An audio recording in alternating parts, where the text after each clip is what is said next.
Hello everyone, once again आपका स्वागत है यू बॉर्न एकेडमी में। जैसा कि हम पहले बता चुके हैं कि हम इस चैनल में कक्षा 6 से कक्षा 10 तक की साइंस को पूरी तरह डिकोड करेंगे। क्लास 10 के अंतर्गत साइंस का थर्ड चैप्टर चल रहा है जिसका नाम है मेटल एंड नॉन मेटल, धातु और अधातु। इससे पहले इस चैप्टर के हम 14 वीडियोज़ देख चुके हैं, जिसकी फर्स्ट 13 वीडियोज़ में हमने एनसीईआरटी के जो नोट्स वाला पोर्सन था उसको कवर किया था। वीडियो नंबर 14 में हमने इन टेक्स्ट क्वेश्चन, और आज की इस वीडियो में हम एनसीईआरटी की जो एक्सरसाइज है उसको सॉल्व करेंगे। जिसने चैनल को अभी तक सब्सक्राइब नहीं किया वो सब्सक्राइब कर लें ताकि आपको पूरे वीडियो मिलते रहे। चलिए शुरू करते हैं। Metal and non metal part 15 NCERT exercise. Question of first, which of the following pair will give displacement reaction. आपको यहाँ पर डिफरेंट स्टेटमेंट दिए गए हैं, तो आपको यह आइडेंटिफाई करना है कि इनमें से डिस्प्लेसमेंट रिएक्शन कौन सी है। पहला A, initial solution and copper metal. ठीक है, अब आप इसको समझिएगा क्या है। आपके पास इनिशियल का सॉल्यूशन है, अगर आप इसमें कॉपर मेटल को डालेंगे क्या रिएक्शन प्रोसीड होगी? नहीं होगी, क्योंकि copper is less reactive compare to sodium. तो कॉपर सोडियम को डिस्प्लेसमेंट नहीं कर पाएगा, तो ये इसका मीनिंग है।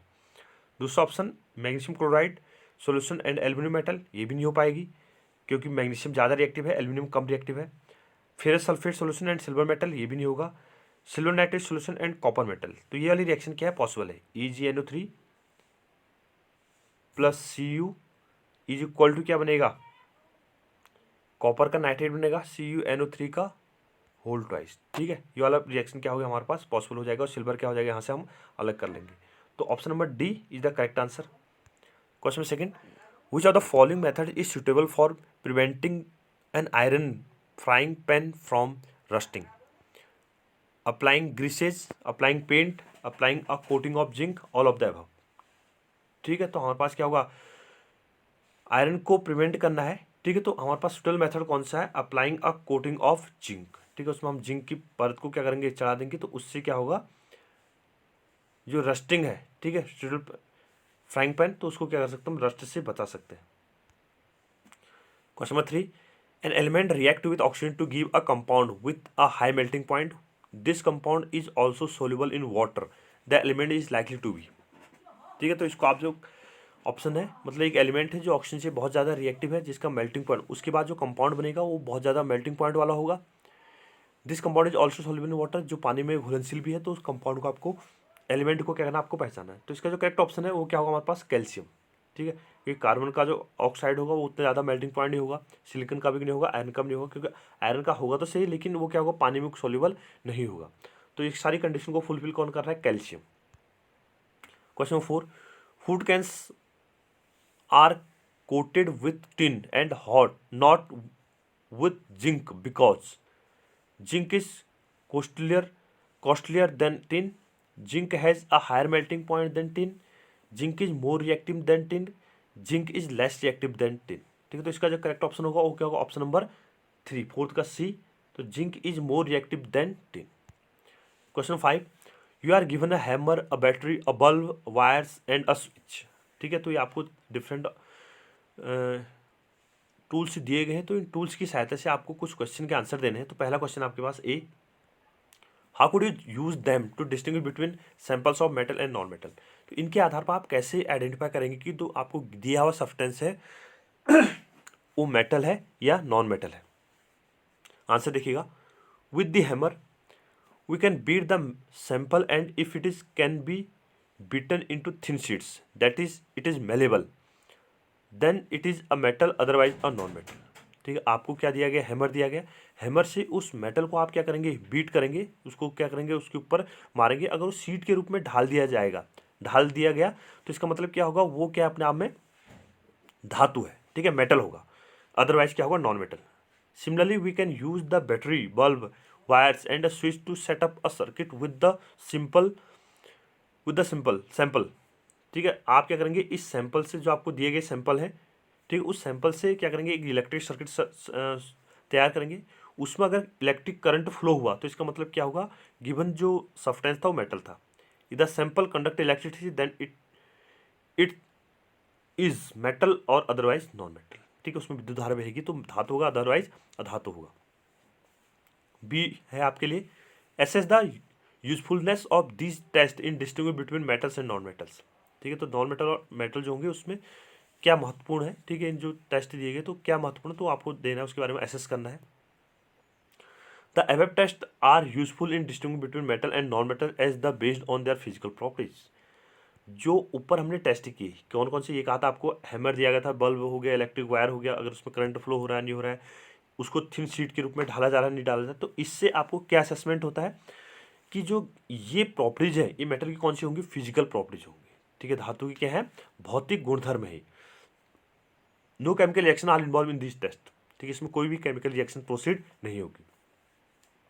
Question number 6, what are amphoteric oxides, give two examples of amphoteric oxide. जो एम्फोटेरिक ऑक्साइड है, उभयधर्मी ऑक्साइड बोलते हैं इसको हम, वो क्या है, इसके आपको उदाहरण देने हैं। Those oxides that behave as both acidic as well as basic oxides are called amphoteric oxides.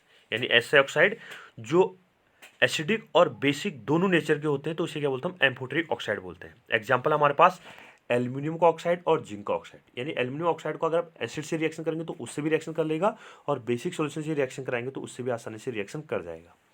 Question number 7, name two metals which will displace hydrogen from dilute acid and two metals which will not.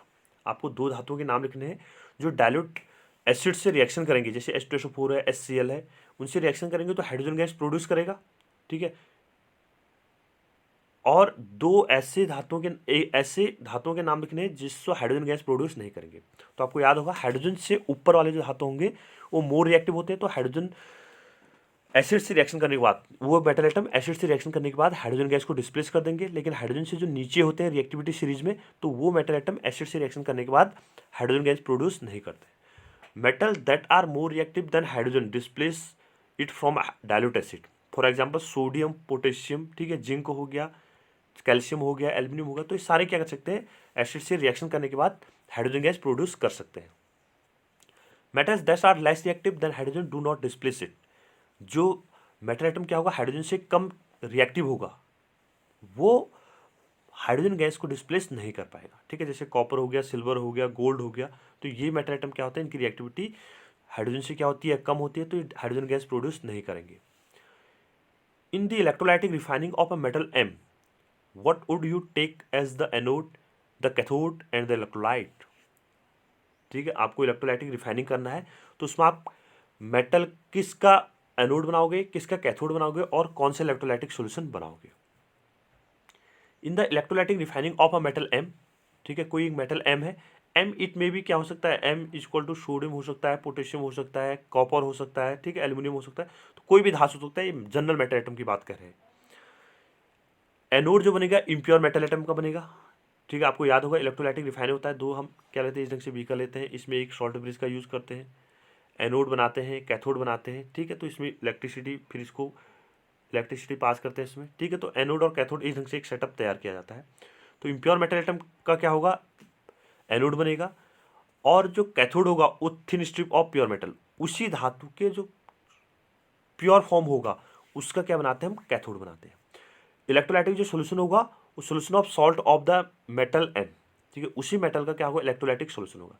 जैसे M equal to हमने लिया copper, M equal to क्या लिया हमने, copper लिया, तो copper का जो इम्प्योर मेटल एटम होगा उसका एनोड बनेगा, कॉपर का जो प्योर मेटल की एक स्ट्रिप लेंगे वो कैथोड बन जाएगा, और कॉपर सल्फेट का क्या होगा, इलेक्ट्रोलाइटिक सोल्यूशन होगा। तो इस ढंग से इसका कहने का मीनिंग है। Question 9, Pratyush took sulphur powder on A spatula and heated it, he collected the gas evolved by inverting a test tube over it as shown in figure below।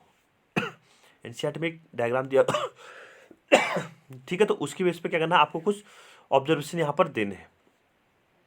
What will be the action of A gas on, ठीक है, जो gas वहाँ से निकलेगी बाहर तो उसका क्या होगा, लिटमस पेपर पे, ड्राई लिटमस पेपर पे कैसा एक्शन होगा, और जो मॉइस्ट लिटमस पेपर होगा उस पर कैसा ऑप्शन होगा। सल्फर था, ऑक्सीजन से रिएक्शन करने के बाद सीधी सी कौन सी बात है, कौन सी गैस बना देगा, सल्फर डाइऑक्साइड गैस बना देगा, ठीक है। S+O2 इक्वल टू क्या बनाएगा, SO2। तो इसी को देखते हैं, there will be no action on dry litmus paper. SO2 अपने आप में है तो ऐसे कैसा, कौन सा ऑक्साइड है, एसिडिक ऑक्साइड है, क्योंकि नॉन मेटल का ऑक्साइड है तो एसिडिक ऑक्साइड है, तो ये ड्राई लिटमस पेपर पर कोई भी एक्शन नहीं देगा। There is no action on the litmus dry litmus paper since the gas is sulphur dioxide, it turns moist blue litmus paper to red because SO2 react with moisture to form a sulphurous acid. तो SO2 plus अगर moist paper होगा तो H2O से reaction कर लेगा। Moist का मतलब क्या है, पानी होगा, तो ये क्या बना देगा, H2SO3 सल्फ्यूरस एसिड बना देगा। तो इसके बेस पे क्या हो, जो लिटमस पेपर होगा वो कैसे कर देगा, नीला कर देगा। Right a balance chemical equation for the taking place. इसमें से जो केमिकल रिएक्शन उसको लिखना आपको, S + O2 = SO2, इसको मैं पहले बता चुका हूँ। SO2 + H2 = क्या बन जाएगा, H2SO3। Question number 10, state 2 ways to prevent the rusting of iron. आपको दो क्या लिखने मेथड बताने हैं जिससे हम क्या कर सकते हैं, आयरन को रस्ट होने से बचा सकते हैं। The 2 ways to prevent the rusting of iron are, first oiling, greasing और पेंटिंग। ठीक है, ऑयलिंग कर सकते हैं, उस पर ग्रीस कर सकते हैं, पेंट कर सकते हैं। बाय अप्लाइंग ऑयल, ग्रीसेस और a paint the surface becomes waterproof and the moisture and oxygen present in the air cannot come into direct contact with iron, hence rusting is prevented। हम क्या कर सकते हैं, oil लगाने के बाद Greece या पेंट को उस मेटल एटम के सरफेस पे क्या कर देंगे, लगा देंगे। मेटल हमारे पास क्या था, ग्रीस था, उस मेटल एटम की सरफेस पे लगा दिया। पेंट था तो उस मेटल एटम की, जैसे मेटल एटम है इसके ऊपर हमने क्या कर दिया, ब्रशिंग कर दी। ठीक है, पेंट लगा दिया, तो इसके बेस पे क्या होगा, इसकी जो सरफेस बनेगी, मेटल एटम की जो सरफेस होगी वो वाटर प्रूफ हो जाएगी। ये वाला पोर्शन होगा, इसको वाटर मॉलिक्यूल अट्रैक्ट नहीं कर पाएगा, जिसके बेस पे क्या होगा, इस मेटल एटम को प्रिवेंट किया जा सकता है। दूसरा प्रोसेस है गैल्वेनाइजेशन, ये तो केमिकल मेथड है। An iron article is coated with a layer of zinc metal which prevent the iron to come in contact with oxygen and moisture, hence rusting is prevented। हम क्या करते हैं, जो iron के article होते हैं उसके बाहर से जिंक की एक कोटिंग चढ़ा देते हैं, जिंक की एक परत चढ़ जाते हैं, जिससे क्या करते हैं, मॉइस्चर और जो अन्य रिएक्टिव गैसेज हैं वो डायरेक्ट आयरन के कांटेक्ट में नहीं आ पाते हैं। आयरन के कांटेक्ट में डायरेक्टली नहीं आ पाएंगे तो इसका मतलब क्या होगा, उस मेटल एटम को हम क्या कर सकते हैं, प्रिवेंट कर सकते हैं। Question 11, what type of oxides are formed when non metals combine with oxygen. Non metal oxygen से कंबाइन करता है तो किस तरह के ऑक्साइड बनते हैं, तो ये अभी पहले ही देखा था हमने, पिछला जो क्वेश्चन था 10वां क्वेश्चन था क्या था, जिसमें हम लिटमस पेपर वाला जो कहा था हमने कि उस पर क्या एक्शन होगा करके। Non metal combine with oxygen to form acidic oxide, S + O2 = SO2। SO2 को अगर हम मॉइस्ट क्या करेंगे, पेपर पर डालेंगे तो क्या बना देगा, सल्फ्यूरस एसिड, H2SO3। ठीक है, तो सल्फ्यूरस एसिड बनाएगा और ये क्या कर देगा, जो लिटमस पेपर होगा मॉइस्ट वाला उसको वेट कर क्या कर देगा, नीला कर देगा। Give reason. Question number 12, platinum, gold and silver are use to make jewellery. Answer देखिए इसका, platinum, gold and silver are use to make jewellery because they are very lustre. ठीक है, इनमें क्या होती है, बहुत ज़्यादा शाइनिंग होती है, चमक चमक बहुत ज़्यादा अच्छी होती है, तो तब जाके इन मेटल आइटम का क्या यूज किया जाता है, ज्वेलरी के लिए किया जाता है। Also they are very less reactive and do not corrode easily, और इनकी जो क्रियाशीलता है, रिएक्टिविटी है, वो भी बहुत कम है, जिससे क्या होता है, इसको आसानी से क्या कर सकते हैं, जो आसानी से कोरोड नहीं होगा, मतलब एटमॉस्फेरिक जो कंडीशन है उनके थ्रू इन पर कोई भी इम्पैक्ट नहीं जाएगा। क्वेश्चन नंबर बी है इसका option, statement, sodium, potassium and lithium are stored under oil. जो सोडियम है, पोटेशियम है और लिथियम है, ठीक है, इसको ऑयल में स्टोर किया जाता है, ऐसा क्यों, केरोसिन ऑयल में स्टोर किया जाता है। Sodium, potassium and lithium are very reactive metals and react very vigorously with air as well as water. ठीक है, सोडियम मेटल एटम है तो ये क्या अपने आप में बहुत ज़्यादा रिएक्टिव मेटल एटम है। ठीक है, तो तब जाके इसको किस में स्टोर किया जाता है, केरोसिन ऑयल में, या फिर ऑयल में क्या करते हैं, इसको स्टोर करते हैं, क्योंकि सोडियम मेटल एटम H2O से रिएक्शन करने के बाद बहुत जल्दी से क्या करता है, फायर कर लेता है, सोडियम का हाइड्रोक्साइड बना देगा, NaOH बनाता है, प्लस हाइड्रोजन गैस क्या होता है, यहाँ पर बाहर निकलती है, तो ये हाइड्रोजन गैस क्या करता है, बहुत ज़्यादा रिएक्टिव, फायर कैच कर लेता है इजिली से। Therefore, they are kept immersed in kerosene oil in order to prevent their contact with air and moisture। इसलिए क्या करता है, हम जो सोडियम, पोटेशियम और लिथियम है इनको हम केरोसिन ऑयल में इमर्ज डुबो के रखते हैं ताकि ये एयर के कांटेक्ट में ना आ पाए और इनमें आग ना लगे, यानी कोई एक्सीडेंट ना हो। C, aluminium is highly reactive metal yet it is use to make utensil for cooking. Aluminium के अपने आप में बहुत ज़्यादा रिएक्टिव मेटल आइटम है, लेकिन फिर भी इसका उपयोग किस में किया जाता है, कुकिंग के जो यूटेंसिल है उसमें बनाने में इसका उपयोग किया जाता है। तो ऐसा क्यों है, इसके लिए आपको रीजन देना है। आंसर देखिएगा, though aluminium is highly reactive metal it is resistance to corrosion. Aluminium क्या अपने आप में बहुत ज़्यादा रिएक्टिव है, लेकिन ये क्या करता है, इसमें कोरोजन से क्या करता है, अपने आप को रेजिस्ट कर लेता है, इसमें आसानी से कोरोजन की प्रक्रिया नहीं की जाती है। This is because aluminium react with oxygen present in air to form a thin layer of aluminium oxide. यानी एल्यूमिनियम क्या करता है, एटमॉस्फेयर में जो ऑक्सीजन होती है उससे रिएक्शन करने के बाद एल्यूमिनियम का ऑक्साइड बना देता है Al2O3। तो Al2O3 क्या होता है, एक प्रिवेंटेड ऑक्साइड जो मेटल की सरफेस, मान लो मेटल की सरफेस है तो ये वाला जो कंपाउंड होगा इसके बाहर से क्या बनता है, एक प्रोटेक्टिव लेयर बना देता है। ठीक है, ये वाला पार्ट हो गया। देखो, this oxide layer is very stable and prevent further reaction of aluminium with oxygen.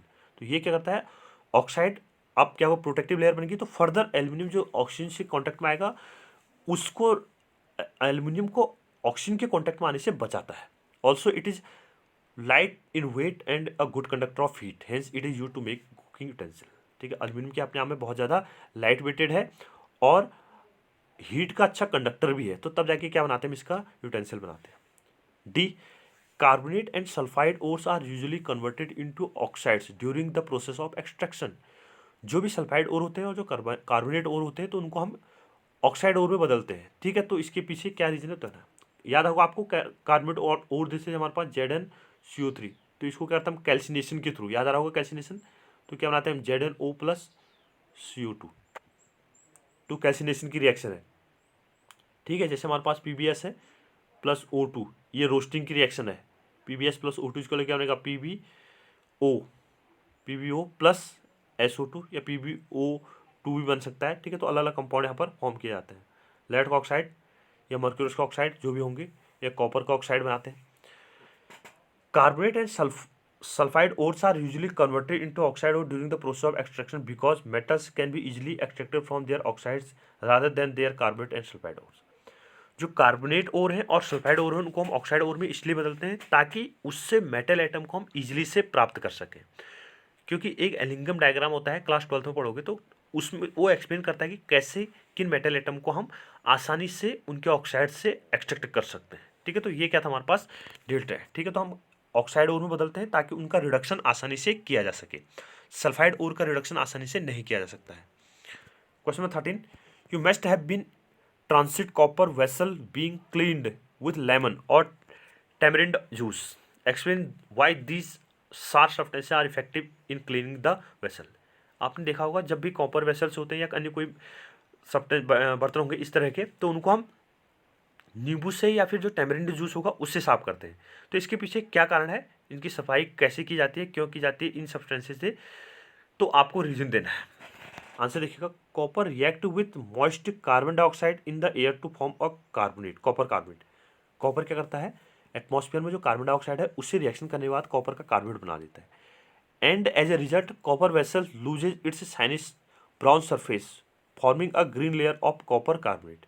ठीक है, जो कॉपर था उसने क्या किया, CO2 से रिएक्शन कराया एटमॉस्फेरिक, तो CO3 बना देगा, कॉपर कार्बोनेट बना देगा।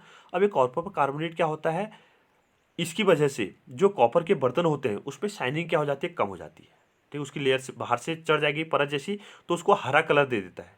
ठीक है, शाइनिंग सरफेस हट जाएगी और उसको कैसा ग्रीन कलर बना देता है। The citric acid present in the lemon और tamarind neutralise the basis copper carbonate and dissolve the layer. ठीक है, जो कॉपर कार्बोनेट की लेयर थी ये क्या अपने आप में बेसिक नेचर की है, और लेमन में क्या है, एसिड है, तो एसिड बेस से रिएक्शन करने के बाद न्यूट्रलाइज कर देगा और कॉपर कार्बोनेट की जो लेयर थी उसको रिमूव कर देगा और कॉपर दोबारा क्या होगा, वैसे ही शाइनिंग में आ जाएगा। That is why tarnished copper vessel are cleaned lemon with lemon और tamarind juice to give the surface of the copper vessel is characteristic lustre. ठीक है, उसकी बात क्या कहते हैं, जो कॉपर वेसल है तो उसको हम लेमन जूस से क्या करते हैं, साफ करते हैं। ठीक है, उसको लस्टरिंग देने के लिए। Question number 14, differentiate between metal and non metal on the basis of their chemical properties. ठीक है, जो रासायनिक गुणधर्म है उनके आधार पर आपको मेटल और नॉन मेटल में क्या करना है, डिफ्रेंशिएट करना है।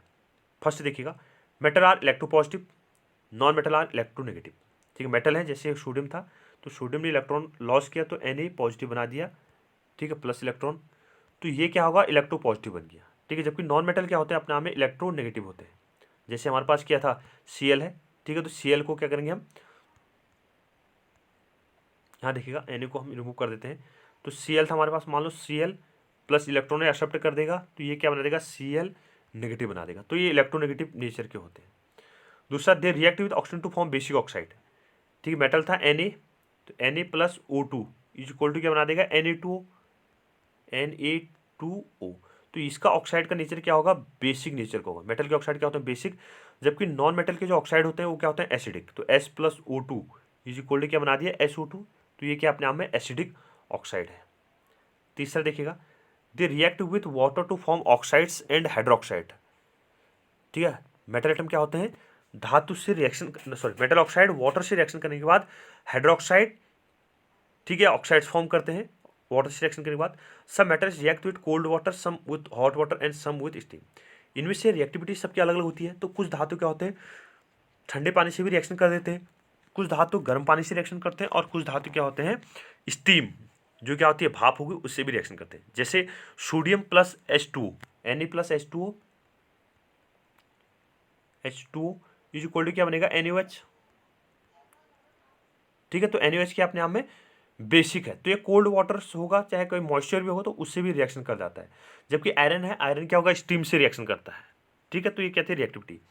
They do not react, non metal atom react नहीं करते वाटर से। They react with dilute acid to form a salt and evolve hydrogen gas. Dilute acid से रिएक्शन करने के बाद ये क्या करते हैं, हाइड्रोजन गैस प्रोड्यूस करते हैं। और यहाँ पर कुछ मेटल एटम के नाम दिए हैं, ये एसिड से रिएक्शन करने के बाद हाइड्रोजन गैस नहीं देंगे, क्योंकि इनकी रिएक्टिविटी क्या होती है, कम होती है। They do not react with dilute acid, these are not capable of replacing hydrogen. ठीक है, डाइल्यूट एसिड से रिएक्शन नहीं करते हैं, ठीक है, हाइड्रोजन को रिप्लेस नहीं कर पाए हैं। Question 15, a man went door to door posing as a goldsmith. He promised to bring back the glitter of the gold and dull gold ornaments. An unsuspecting lady gave a set of gold bangles to him, which he dipped in a particular solution. The bangles sparkled like new, but their weight was reduced drastically. Drastically, the lady was upset, but after a futile argument, the man beat a hasty interact. Can you play the detective to find out the nature of the solution he had used? देखिए, ये कहा भी जाता है, मान लो ये क्या कह रहा है, एक लेडी थी, ठीक है, उसके कुछ गोल्ड के ऑर्नामेंट्स थे। उन ऑर्नामेंट्स को एक सफाई वाला आया, मतलब उसने कहा कि हम आपकी जो ज्वेलरी है या सोने की जो कंगन है या फिर कोई भी ज्वेलरी है, तो उसको क्या कर देंगे, सफाई कर देंगे। ठीक है, उसकी शाइनिंग वापस ले आएंगे। तो ये आपसे क्वेश्चन पूछ रहा है कि उसने ऐसा क्यों किया, और उसने कौन सा सोल्यूशन यूज़ किया, और उसने देखा, लेडी ने देखा कि लेडी की जो ऑर्नामेंट्स थे वो तो चमक गए, लेकिन उनका वेट क्या हो गया, कम हो गया। तो इस ढंग से आपको क्या करना है, इसका आंसर देना है। देखिएगा answer, he must have dipped the gold metal in the solution of aqua regia. उसने क्या होगा, जो गोल्ड के मेटल होंगे ना, गोल्ड के जो ऑर्नामेंट्स होंगे उनको किस में डिप्ड किया होगा, एक्वारेजिया में। अ 3:1 mixture of concentrate HCl and HNO3। ठीक है, हमारे पास क्या है, HCl और HNO3। तो HCl कितना लेते हैं हम, 3 पार्ट, HNO3 कितना लेते हैं, 1 पार्ट। तो ये जो रेशियो बनता है 3:1, इसे क्या बोलते हैं हम, एक्वारेजिया बोलते हैं।